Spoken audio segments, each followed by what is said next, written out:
Sahana Bhunaktu Sahaviryam Karavavahai Tejasvinavaditamastu Ma Vidvishavahai.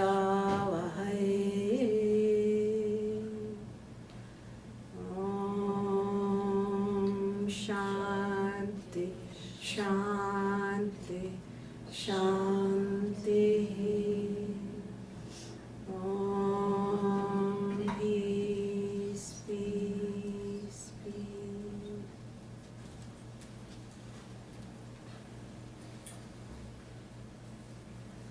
So we are talking about peace, Shanti, and trying to understand the deeper significance of chanting Shanti, Shanti, Shanti.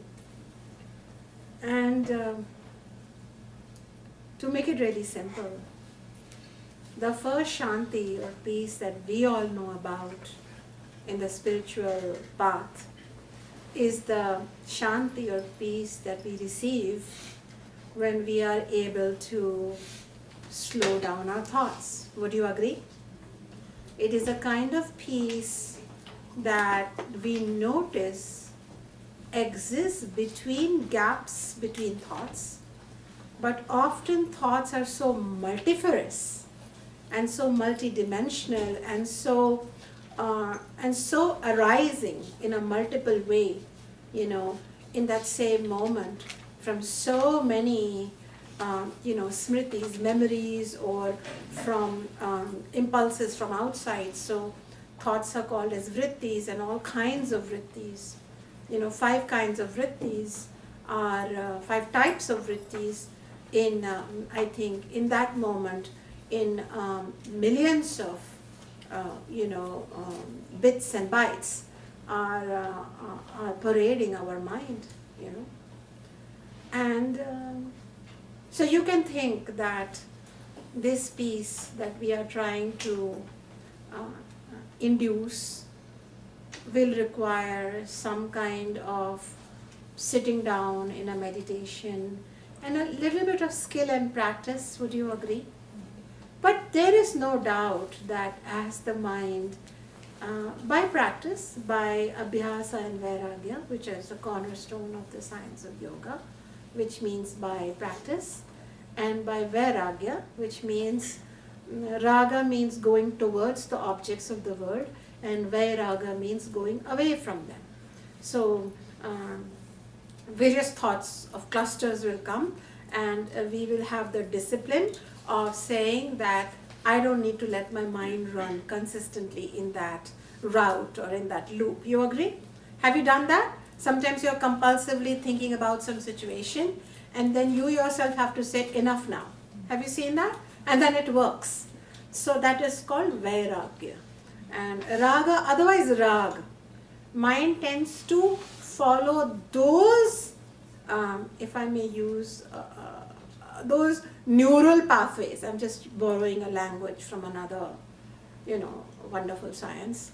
Those, tried and tested pathways where it gets pleasure. Raga means pleasure.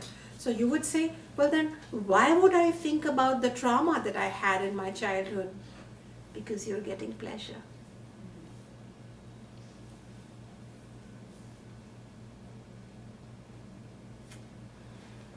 Charak has said that. Our Rishi Charak of Ayurveda has said that even the person, no matter what, Sukhadi Nam, Sarva Bhutanam, everybody is only following their pleasure. Even the little pipilika ant is following a certain pathway, right? Back and forth, back and forth, back and forth. And it meets many obstacles along the way, but it cannot stop because it has its pleasure that it thinks it has at, through the window ledge, outside the house, across a half-mile pathway, up a tree, down a branch to a leaf where there is a little bit of nectar for it waiting. Are you following? So the mind also is, don't worry about it, whether you're an aggressor or a victim, and no matter how designed your story is. It is following those pathways because it's getting its sugar all right. That's why in Ayurveda tradition, we don't try to battle the mind, we just give it different types of awesome sugars. Like lassi and ghee and khichdi and some meditation and other mantras, and then the mind starts just simply following the other sugars. You follow? So what happens is it tends to think. That's called raga. It just follows. There is a certain pleasure, a negative pleasure also associated with suffering, with staying small, with staying invisible, with staying broken, with repeating addictions. And so this kind of behavior is called raga, and the rishis studied it and they said that's how the mind behaves. So what do? Well, there's a basic principle in Ayurveda, like increases like and dislikes decrease. So they said do the opposite. Every time the mind wants to follow its certain neural pathway of thoughts, just think the opposite. So that's called Vairagya. Don't follow it. Don't let it go. So when suddenly for a long time, for sometimes 20 years, 10 years, 30 years, 50 years, 70 years, or even on our deathbed, we have never heard that we can actually tell our mind to go here and not there. We didn't know it. Till that time, we were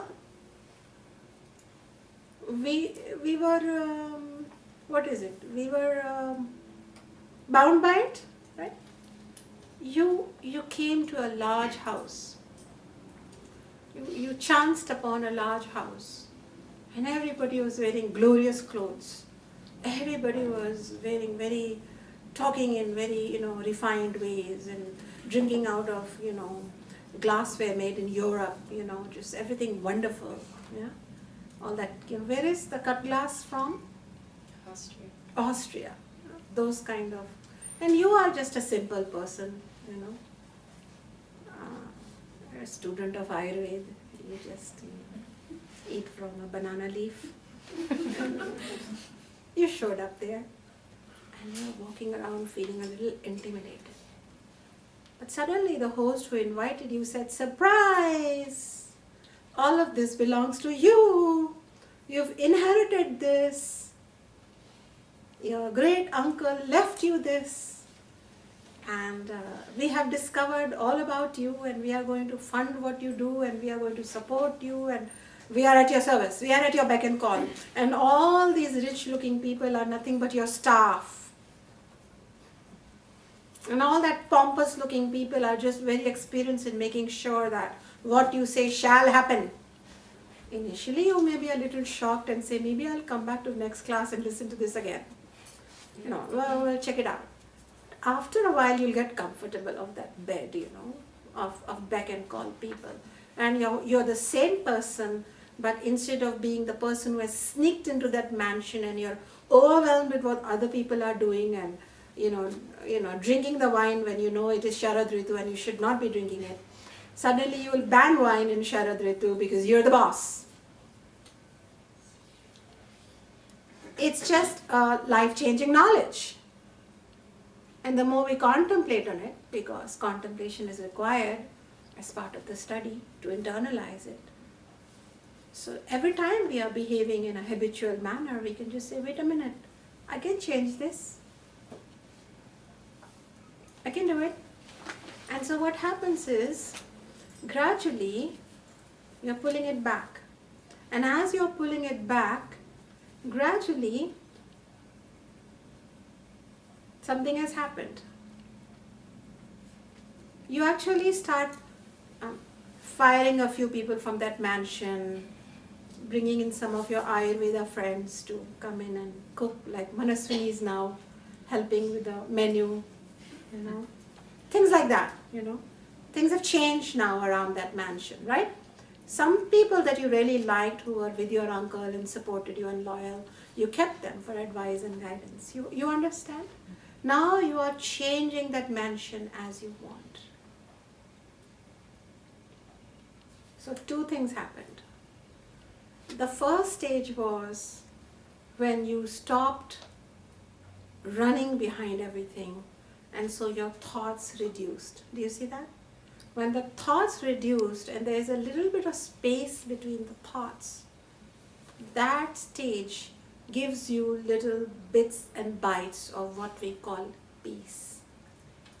In the second story, when you suddenly realize that you are the master of the mansion, you are the master of this mansion, of this mind mansion, body mansion, mind body mansion, and that you have a little bit of distance from the mind. You can move things around. And if suddenly the staff break out and have a fist fight, doesn't mean you have to lose your composure. So there is a second level of peace which comes from not only being able to, first level, have space between thoughts, just because you are learning not to run after everything in the world which invites you to worry, fret, want, desire, hate, be jealous, or judge. You're not.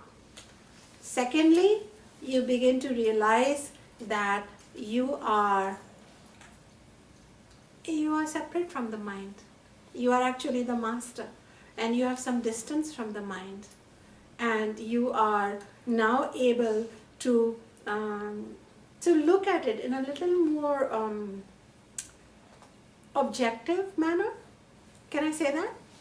A little more neutral, like there's some emotions and feelings are emerging, but it doesn't mean that it's going to, derail you or, just create like a storm of vrittis or vibrations in you that you can't handle it, You can do it. This is second level of peace. So it's a kind of peace that comes from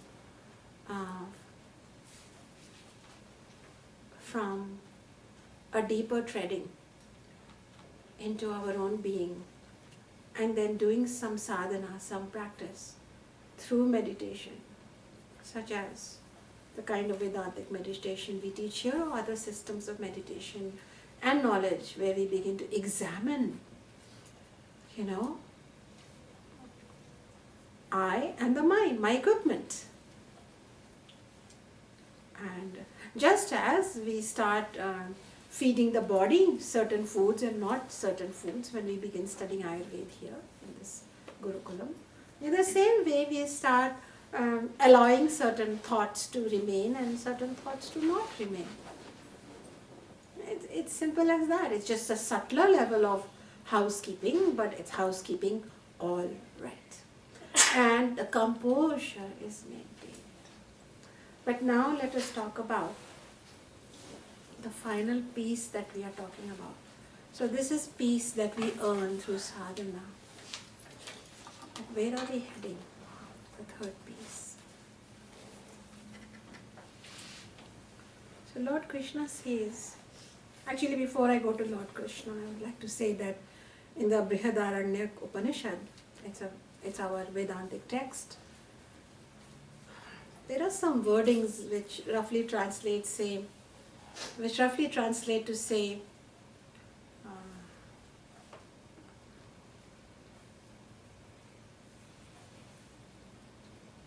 the mind seemed to appear to go away, so I seemed to appear to meditate. Like it managed to go away for a bit, so I managed to connect with something deeper. This managed to. It's very interesting. The deeper contemplation here. What the rishis are saying is that mind only appears to go away. This whole effort of dissolving the mind and bypassing the mind and minimizing the mind, neutralizing the mind, and purifying the mind, and retraining the mind. And then the rishis, very innocent. It's so innocent that it humbles me. They say in the shloka that, they say in their words, in their meditative chant, it just appeared to go away, which means the mind need not go anywhere for me to meditate. Which means that the mind is a part of me, and that me is the abode of the Supreme Self, Paramatma, Brahman, which is none but Shanti. Now let me talk more about it. The one who starts keeping gradually the mind balanced attains to which kind of peace, which Shanti? Which peace do they attain? Actually, this peace has been described as Nirvana Param. Nirvana Param. So this is the peace that is Kuthastha. It is immutable. It is the peace of our own essential nature. Imagine each one of us that Krishna dwells right here, or whoever we worship, Jesus, Ganesha, Buddha, whatever is our conception of the Supreme Truth. And for some of us here who are studying Vedanta, perhaps Brahman, so which is not the name of a person but a concept that cannot be defined in words. So it is our essential nature. This peace is so supreme that if you close your eyes now, then you don't have to do any gymnastics, because it is your basic nature. It is so essential to your nature that nothing can disturb it. Neither the world nor the non-world. Neither thoughts nor non-thoughts. Neither positivity nor negativity. And it is itself the Nirvana that Lord Buddha has also talked about. It is itself the moksha. So actually, what is this Shanti then? It is that freedom that dwells within us to experience pure stillness without anything that we have to do, because we don't have to do any entrapments, or we just need a little bridge of knowledge. Just a little bridge of knowledge that I am not my mind. And then that's it. What am I? My basic nature is peace. And it is not ordinary peace. This peace is Kuthastha. It is not going anywhere. No one can take this peace from me. And all I have to do is know it. I have to do is know it. And then this peace is like a blessing to me. This peace, I am blessed. This peace is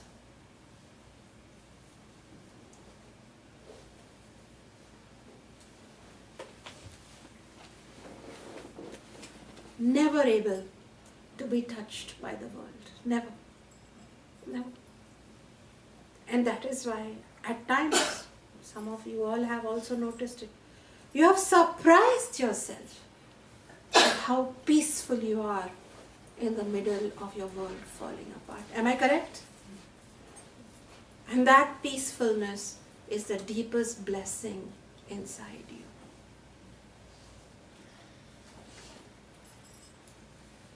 So this peace chant that we do, where we say Shanti, Shanti, Shanti, we are moving from a very simple Shanti of boom, clearing, creating space. Next Shanti, recognizing I am not the mind. And third Shanti, within me dwells the most peaceful, the ultimate, the abode of all peace, which always is peace and cannot be modified, cannot be changed. And then with the third Shanti, we have entered through the mind to the most privileged aspect of the mind, where the same mind is a gateway to experiencing the peace that dwells within. Does this sound like I'm fabricating it? How many of you believe me? You don't believe me. You believe your own experience. That is why I asked you with confidence, how many of you believe me? When everybody has turned away from us, when nobody is soothing us. In fact, that's a great time. Because that time we stop looking for the transient help. We look within. And often great things emerge. Is it not? Wherefore from they emerge if the building had collapsed?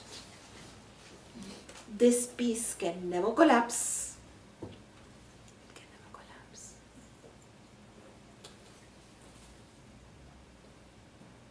And this peace is what in sadhana, every day. What is sadhana? Sadhana is, yes, on the mat, on the altar, but it is sadhana is in the grime and grind of samsara or the world. If I can say peace, clean up some clouds, peace, take ownership, and peace. Choose peace because I am peace. What am I going to choose? I vote for me. I vote for God. So this peace here, Krishna says, they come to me. Through the mind balance, what do they reach? They reach that param nirvana shanti, that freeing peace that cannot be imagined, that peace, that blessing which is me. So therefore in that peace we encounter none other but God. So come back from God to our day-to-day world. Whenever we say, I have come to peace with this, I will not argue this, I will not fight this. How do we feel? We definitely feel closer to God, do we not? Whenever we make peace with something, we inch closer to God. Somebody has a disease and they are fighting that prognosis. The day they accept it, solutions can begin. If somebody has difficulty in their profession, in their relationship, in their financial situation, the day they make peace with it, this is what it is. Only then God can enter and bless. Is it not? So peace is something where we are bringing God, which lives within us, and the blessings of God closer to us. And the mind becomes that privileged gateway and pathway. And little bits of knowledge that these clusters of vrittis or thoughts that are coming in are just because I'm getting some candy from them, negative or positive. I can pull it back. I can clean up, have lesser thoughts in a given day. We should have functional thoughts. If you want to make a phone call, you have to have a thought. But it need not be repetitive. If I make a phone call, what will they think? What if they don't receive? What will I... Relax. Just make the phone call. So, what I want to say here is that there is a concept of deepest peace. Then, the experience of the human being in this world is happening at a dense level, right? Gross level. It's happening at a subtle level. And then nothing is happening. It's fully peaceful. That is the spiritual level. For those of you who've been here to other satsangs or are watching our videos, you know there is Vyavharika, right? Everyday reality. Pratibhasika, the virtual reality created by our mind. And then Paramarthika, the truth, where God is one, where enjoyer and doer and knower, they are all one. So these Shantis are also bringing peace to all these realms of experience. So that the first two realms, so that in the third realm we are established more and more in Brahman, in the truth.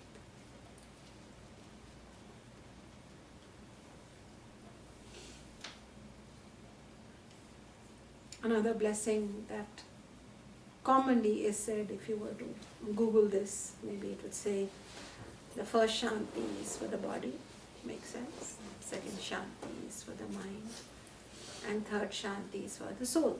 However, in satsang I want to clarify, soul is Shanti. Atman is Shanti. Atman is the blessing. So, this Shanti is the portal of divinity within us. And it dwells within us. It is not far from us.